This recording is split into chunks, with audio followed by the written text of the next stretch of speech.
It's pretty standard, I guess, as far as traditional American cuisine goes.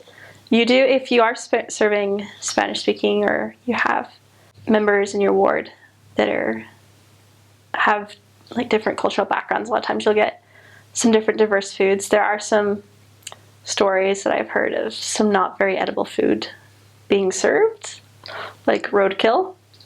So fun things like that happen.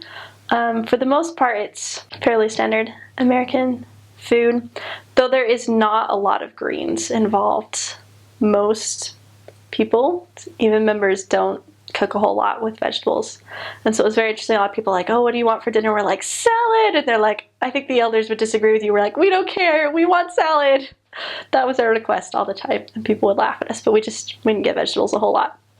So that would be like my recommendation for anyone, is to make sure that you're eating as many vegetables as you can for lunch, because you're probably not going to get a whole lot at dinner.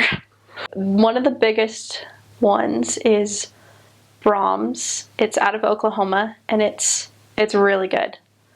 It's fast food burgers and ice cream, but it's pretty good quality.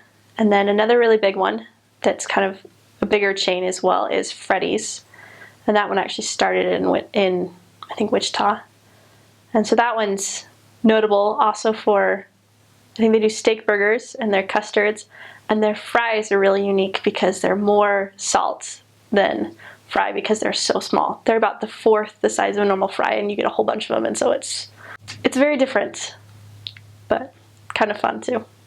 One of the things that was really cool was there was quite a few hole-in-the-wall little like southern restaurants that we'd find that were the size of like a small house, that were total just no like sit-in, no dine-in, you just went and picked up your food. But some of those were the best places. There is a lot of Vietnamese and like Thai, Asian foods in Wichita, especially kind of more in the southeast area. There's a lot of Vietnamese. It's quite surprising, actually.